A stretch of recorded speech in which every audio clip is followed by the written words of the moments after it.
All right, before we get started, I've got some big news. Have you been on the fence about getting ad-free episodes and almost 200 bonus episodes on Patreon? Well, you're in luck. 50% off for your first month when you sign up this month by the end of December. We're doing a little sale for the holidays, and now you can get 50% off. All you have to do is head to patreon.com/LOTRLorecast. Patreon.com/LOTRLorecast. There's links in the description of each episode. And sign up using the code Bilbo. Easy to remember, all caps, BILBO, and you can get 50% off, or somebody you want to gift this to could get 50% off for the holidays of your first month. That means ad-free episodes, half off, or almost 200 bonus episodes for half off for the first month. I don't do deals like this very often, so take advantage of it. And if you've been considering helping to support the show and get a bunch of cool stuff for it, now's your chance. So thanks for being here, and let's get on with the show.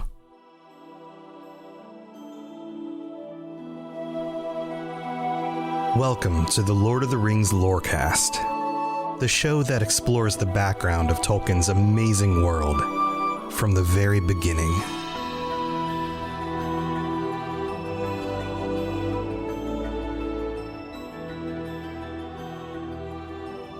We are very close to the end of The Hobbit. And it's hard to believe that it's been a year and a half. We started in July of 2024. It's been, we started at episode 114. We are now up to episode 192. So that is a considerable number of episodes. And like all of the things that I've tackled so far on this show, it's taken longer. I mean, I assumed I'd kind of get into the Silmarillion at the beginning and really just end up doing maybe 50 episodes at the most or something like that. And here we are all the way through The Hobbit, not The Lord of the Rings, The Hobbit, and it's taken a year and a half. So this show seems to have legs. I seem to have a lot more to say about these things than I thought. And as we're getting closer to the end of The Hobbit, I've been thinking about the falling action, the way that Tolkien is wrapping up this story, the way that authors in general wrap up the stories that they write. We know the different steps. I mean, most of us, I would suppose, have been to some form of grade school and, literature classes where you understand that you have an intro and then you have a rising action, eventually get to the climax, and then you have the falling action and the conclusion, or the denouement, if you want to get, fancy and technical about it and using French words. So I'm going to get a little bit more into some of the specific details of how that works in this work and how the things that are happening in this chapter play out in the future when it comes to the Lord of the Rings and some of the characters that we are getting these very short conclusions about. I'll get more into that in the bonus episode this week. But in this episode, we have what feels like a very concise, maybe that's the way to say it, concise falling action. This is the section of the story where everything gets wrapped up. Everything gets kind of divided up among the different people who are owed treasure or whatever. We deal with the dead. We deal with the living. We deal with the different groups and what happens to them. And then Bilbo and Gandalf head off on their journey to return home. And here Tolkien is putting together the details in a very classical, traditional way. He's tying up loose ends. He's kind of putting a bow on different little story arcs. And we are focused on the main character, Bilbo and Gandalf, and their journey back. But one of the things that we always want more of are more details when it comes to Tolkien's work. He will hint at little things. He will give us little, glimpses into the adventures or the other things that maybe happened along the way, but then he doesn't tell us any more, especially in moments like this, because the point of this part of the story is to conclude the story. If we were to take as much time getting back from the Lonely Mountain to the Shire as we did getting there, then that would have created a very different kind of arc. And that's not what Tolkien is doing here. That's not what most Western authors, I think you could probably say, or at least traditional Western authors, typically do. And this goes way back in time to stories from ancient times. Oftentimes, the beginning part of the story is much longer. The climax occurs toward the end, somewhere around 70-80% of the way through the story, and then everything else gets wrapped up relatively quickly. And there's a reason for that. It has to do with the main character arc. And this goes back to the hero's journey and all that kind of stuff that we've talked about in the past. Once the character gets to it, the climax of the story has some very deep, meaningful, tragic event happen, and then they overcome that tragedy. They overcome the greatest test of the things that they've learned so far of their character, etc. Then we finally get confirmation that they have reached on the hero's journey, it's the descent into hell. It's the lowest point, and they surmount it. They are able to get past that moment. And from that moment on, they are a changed and a different person. So the climax of the events of the story, the big conflict, in this case, the Battle of Five Armies, is also parallel to the climax of the character's journey. And imagine if you were to then play out the rest of the journey back home with all sorts of more details and you spent more time on it. What are we getting from that? We're getting more details, but the character's arc is essentially concluded.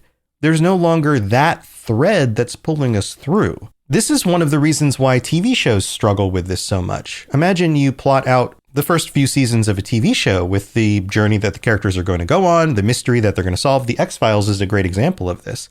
By the end of the third or fourth season of the X-Files, they had kind of gone through their character arcs for Mulder and Scully.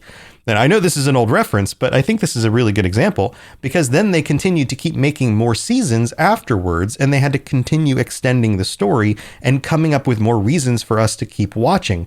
But the character arcs were already concluded, or at least the main initial ones were. And then they had to figure out, okay, well, how do we keep this interesting for an audience? Imagine having that same dilemma as Tolkien writing The Hobbit.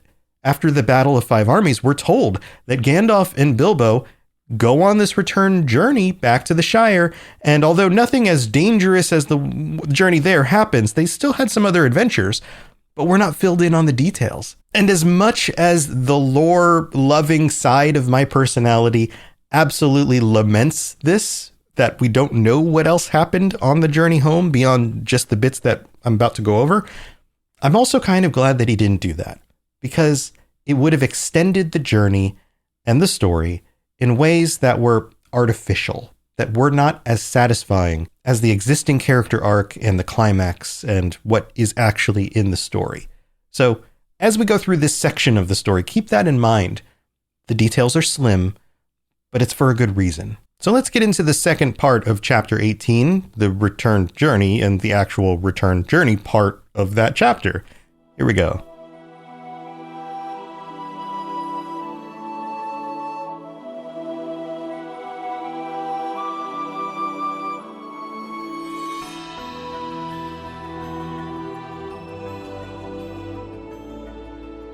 So this part of the chapter starts off with, actually, it was some days before Bilbo really set out, and that was just after Gandalf told them that they could leave as soon as they like. So there's a shift here. I have a feeling, one of two things happened here. One, either the dialogue was just so wonderful that Tolkien went with that, and then he was like, oh yeah, I've got other stuff to do, so let's delay it a little bit, and the reader can just wait. Or I don't know, maybe the conversation, Bilbo says, I'm sorry, I should have liked to see them again, said Bilbo sleepily. Perhaps I shall see them on the way home. I suppose I shall be going home soon, right? And this is him talking about the Eries and the Eagles and some of the other stuff that they discussed before getting to that part of the conversation. And then the wizard says, as soon as you like it. And he's sleepy here. And in that scene, I feel like Gandalf is treating him kind of like a child who's done a good job, but is tired and just needs some consoling. That's kind of the tone of this. And then everything shifts in the very next paragraph. Actually, it was some days before Bilbo really set out. And then we get into the details. And we have a few things to wrap up here. What happened with the dwarves? What happened with Thorin specifically? What about Bard? What about Thranduil? Is the treasure going to be divided? How will it be divided? How will Bilbo make his way home? He had a whole group of dwarves on the way and doesn't have that on the return journey. So let's get into the details. So first, we're told that they buried Thorin deep in the mountain, and we start with Thorin. And that makes sense to me. Bilbo and Thorin were especially after Gandalf left, they were the two primary characters of the story to this point. And Thorin had a dark turn, and we need to find out, how do they treat him? Well, Bard himself is the one who lays the Arkenstone upon his breast. And notice here that he is buried deep beneath the mountain, which hints at a tradition. Now, it might just be that they bury their kings under the mountain in a very specific place, but they're dwarves. Why would they go to the surface and then go find some meadow or pasture somewhere and then dig up some graves and put them back into the ground? They live in the ground. So I would assume that there is probably, and it doesn't say anything about this in the text here, but there is probably a cemetery deep underneath the mountain where they bury their kings and everyone else. And of course, the kings probably get the best plots, and they're probably all laid out in a very specific way. And Thorin probably is laid to rest near his ancestors and all of that sort of thing. But what does it look like? We don't get a glimpse of this. I bet the tombstones or the epitaphs or the the crypt area of this is probably highly decorated with dwarven art and runes and all sorts of really cool features for the dead. And Bard lays the Arkenstone upon his breast. Remember, Thorin doesn't get the Arkenstone back while he's living. Bard still has it. And this is highly symbolic. Bard gives back the Arkenstone, regardless of its value, to Thorin, because things turned around at the battle. He came to their aid. He probably saved many of their men's lives and rallied the troops right when they needed it. There is honor in that. This also symbolically sets up the men of Dale, the new men of Dale, and the descendant of Dale to be in peace and cooperation with the dwarves of the mountain again. This is a symbolic beginning of a new alliance, and that is important. And Bard says some words here. He says, "There let it lie till the mountain falls. May it bring good fortune to all his folk that dwell hereafter." Now, these kinds of statements are usually filled with a level of truth or a willingness to bend reality to it or foreshadow, or there's lots of ways you could describe this. But oftentimes in Tolkien's work, when a character says something like this at an important moment, like somebody's death, there is like a capital T truth to those words. That this is almost like an omen or a spell cast on it, even though Bard probably isn't a spell caster in the sense that like an elf would be. But I have a sense that that is true, that this Arkenstone will lay here until the mountain falls, till the end of time, and it will help bring good fortune to the dwarves in Erebor. Then we move on to the Elven King. He lays Orcrist, the sword that Thorin found, the pairing to the one Gandalf has. And he lays it not on his chest, but on his tomb. And we're reminded that this was taken from Thorin during his captivity with the elves. He never got it back. He wasn't able to use this sword in the Battle of Five Armies. But interestingly, it was brought with Thranduil to the mountain, meaning that maybe he saw some value in potentially using it as a bargaining chip or something like that. But again, like Bard, he lays it back with its owner, a sign of goodwill. And we know that this was more than just something that sat on the tomb in order to commemorate the life and the death of Thorin. It also would still light up whenever forces would approach, whenever evil got close to the mountain, not just in the local proximity as is usually explained with Sting, lighting up and that sort of thing, but anywhere near the mountain, and that the dwarves could never be taken by surprise from that moment onward. And then here it's confirmed that Dain becomes king under the mountain. He is the next in line from Thorin's family, so all of that makes sense. But speaking of Thorin's family, Fili and Kili didn't make it either. In fact, they died defending Thorin with their shields and their bodies, and were reminded that he was their mother's elder brother, and that's why they did this. There was a duty and an honor to not just protecting their king, but their kin.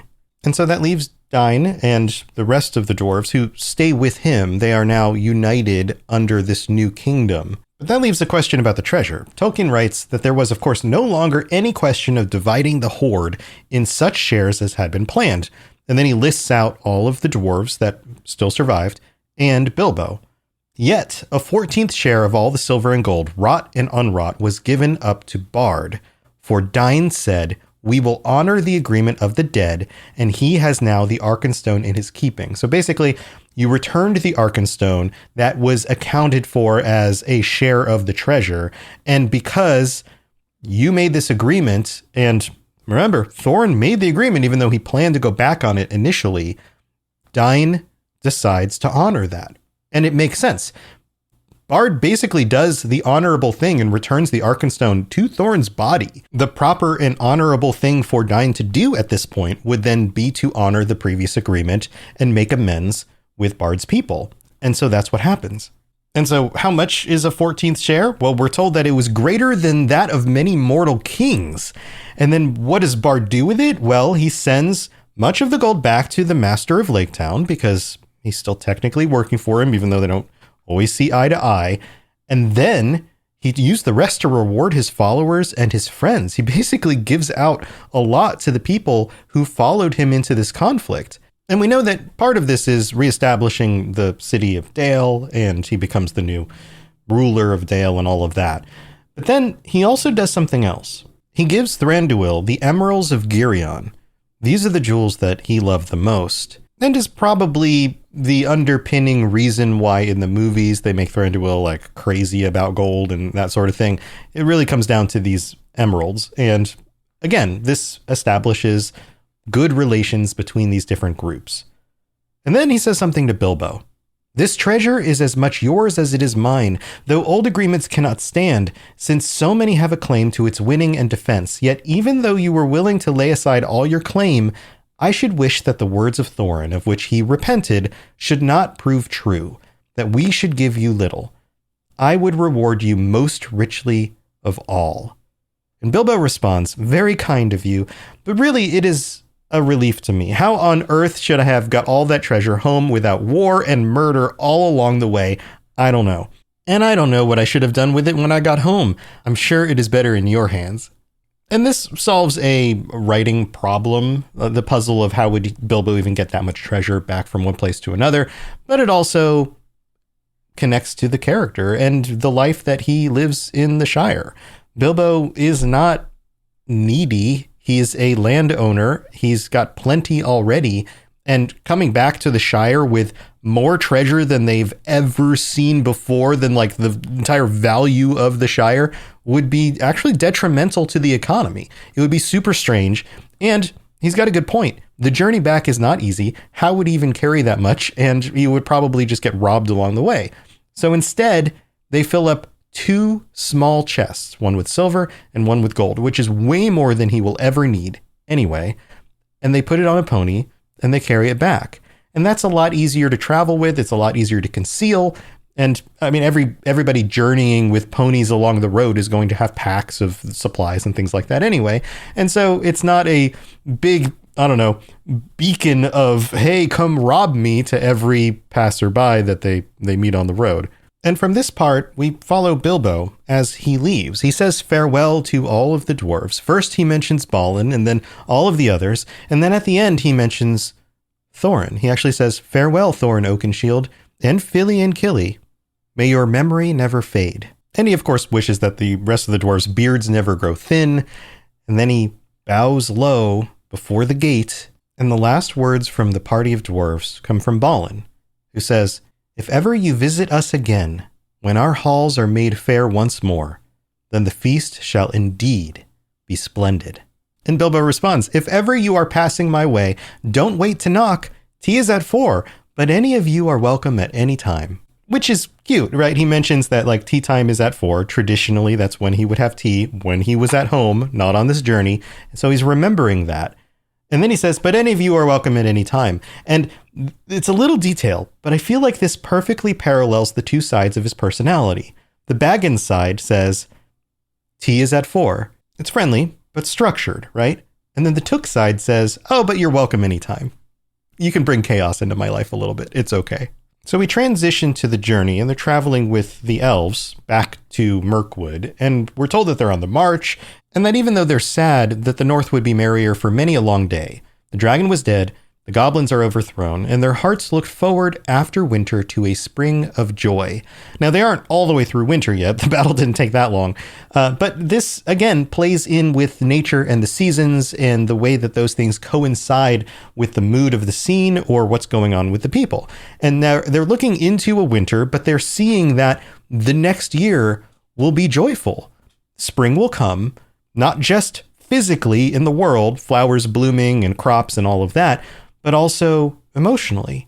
They have a new dawn to look forward to, a new season coming for each of these communities. We're told that Gandalf and Bilbo ride with the Elven King, and then Bjorn's walking with them too. Remember, he has to go back that same direction, but now is in the shape of a man, and that he laughed and sang in a loud voice upon the road, which shows that Bjorn is also changed, not as fundamentally as somebody like Bilbo, but in the sense that he was very stern and serious when we first met him. And now that he has dealt with the goblin problem with the help of this battle and basically destroyed so many of the goblins that he has been tormented by for so long, he is relieved. He is a different kind of guy. I picture him as this big, booming, warm, cuddly teddy bear, well, actual bear of a man. The kind of opposite side of his personality is now coming out.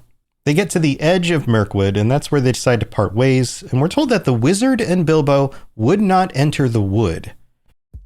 It's time for that spring reset. I'm taking a look at everything in my closet and figuring out that, oh no, this absolutely needs to go. And it's about time I replace things so that my clothes aren't older than my 15-year-old. Now you might think that they lasted that long because they were well made, but no, they're in terrible condition. Unlike the new jeans I just got from Quince. Jeans have always been my personal go-to because you can kind of wear them for lots of different things, but maybe they're not your thing. Maybe you're looking for, 100% European linen with insanely soft flow knit activewear fabric. It's definitely getting warmer, and their flow knit activewear is moisture wicking, anti-odor, and soft enough that you'll actually want to wear it every day.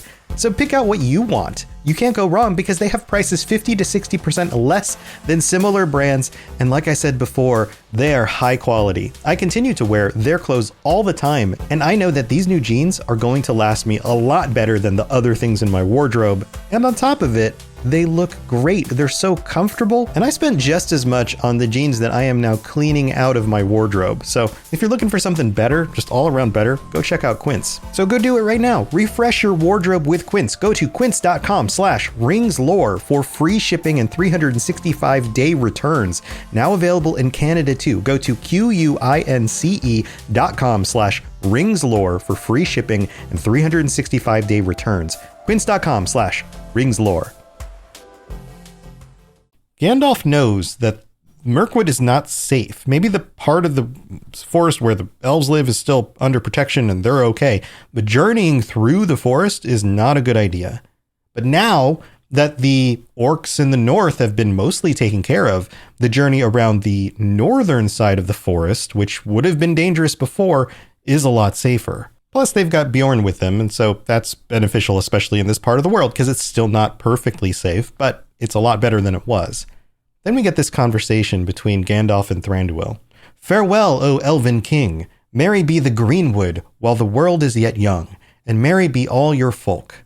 Notice that he mentions while the world is yet young, and there are little details throughout the story, and even in this section of the story, that imply a history, a real world history is kind of happening here, that these are times way before, even though this is the Third Age, this is way before the developments of our modern world, and so the world here is still young. Thranduil responds, "Farewell, O Gandalf, may you ever appear where you are most needed and least expected. The oftener you appear in my halls, the better shall I be pleased." This isn't just respectful to Gandalf and thankful for his friendship and all of that, but it is also something we will see echoed in The Lord of the Rings, this idea of him specifically, but also wizards in general, appearing where they are needed and least expected becomes kind of a theme. Bilbo says, "I beg of you," and he stammers, standing on one foot, "to accept this gift." He's kind of nervous about it, but he gives him a necklace of silver and pearls, specifically that Dain had given them in their parting, like along with the rest of the treasure.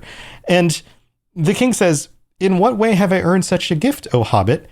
Well, I thought, don't you know, said Bilbo rather confused, that, some little return should be made for your, hospitality?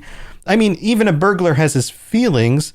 I have drunk much of your wine and eaten much of your bread. It's like he kind of breaks down at the end and is like, yeah, that whole thing with the dwarves being captured and me living in your place for a while, stealing all the food. Hopefully this makes up for it, which is super cute in like a very Bilbo sort of way, right? There's something to this that feels so genuine, especially to somebody as regal as Thranduil, the king of the forest, that kind of thing. And he responds, I will take your gift, O Bilbo the Magnificent, said the king gravely. Now, you have to think about the way he's stating this. He says it gravely, which means very serious. And so Bilbo is kind of stammering and whatever, and Thranduil plays back to him, again, kind of like talking to a child, where he looks at him sternly and goes, I will take your gift, O Bilbo the Magnificent. There's kind of an irony in there, and Bilbo is magnificent. He doesn't mean that he's not, but he's stating it in a way where it seems to imply that this feels like a big deal to Bilbo, but it really isn't that big of a deal to Thranduil, but he appreciates the gesture. And he says, and I name you elf friend and blessed. May your shadow never grow less, or stealing would be too easy. Farewell. And again, a play off of the idea that he was using the ring to hide, but only the shadow could be seen in certain light. So that plays into this. And you have to wonder, how did Thranduil know that? And that really isn't answered. And then we get very much a synopsis of what happens. It's very, very shortly stated, a long part of the journey. They travel for weeks. They go over the northern side of the forest. And it's very plainly stated here, he had many hardships and adventures before he got back. The wild was still the wild, and there were many things in those days besides goblins. So there's still dangers out there, but they make their way back.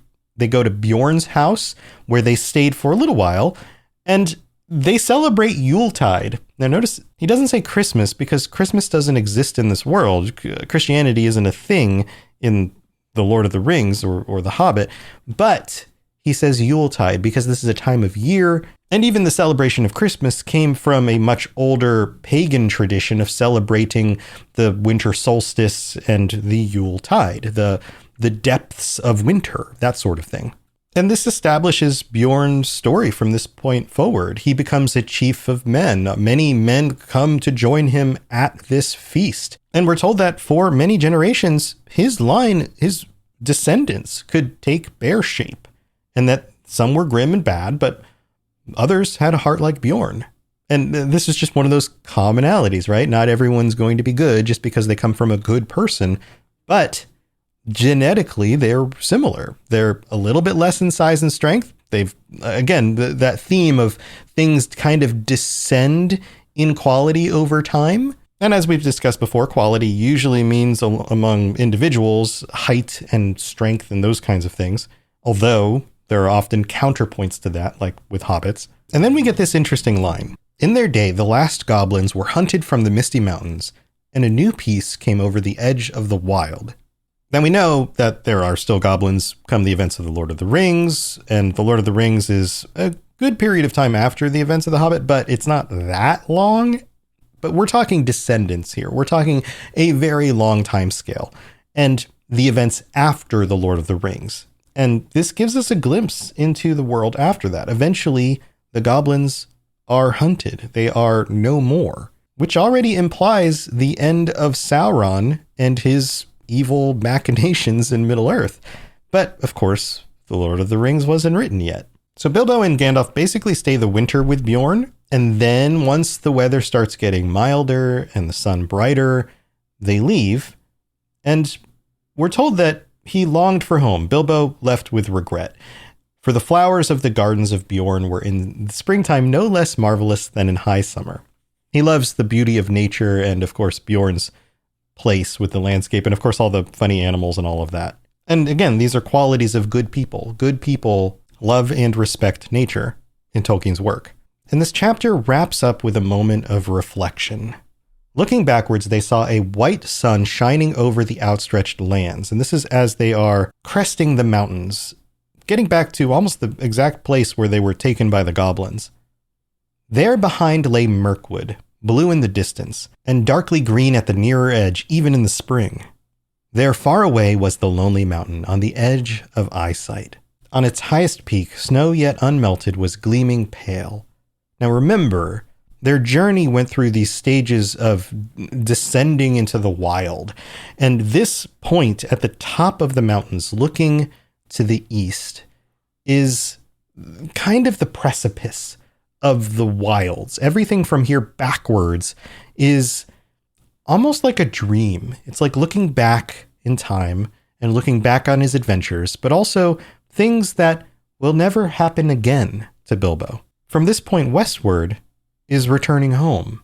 It's moving back into normality, the way the world usually worked for Bilbo. A place that is no longer fairy or wild. So comes snow after fire, and even dragons have their ending, said Bilbo as he turned his back on his adventure. The Tookish part was getting very tired, and the Baggins was daily getting stronger.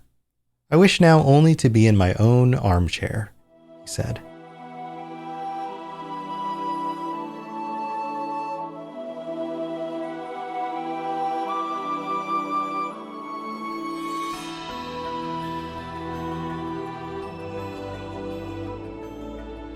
Thanks for tuning in again, and welcome to our newest patrons, patreon.com/LOTRLorecast, where you can get bonus episodes for basically every episode, except for just a few, of this entire series. So if you are getting to the end of this and the end of The Hobbit and you're going, oh, I need more to listen to because I don't want to wait another week, go check that out. You can sign up, and like these people, you'll get shout outs when you sign up. So welcome to Spence and Judson and Brogan, Overcast and Kaluko and Judd L.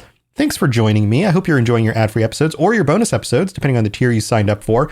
Also, I have to shout out all of our VIP patrons.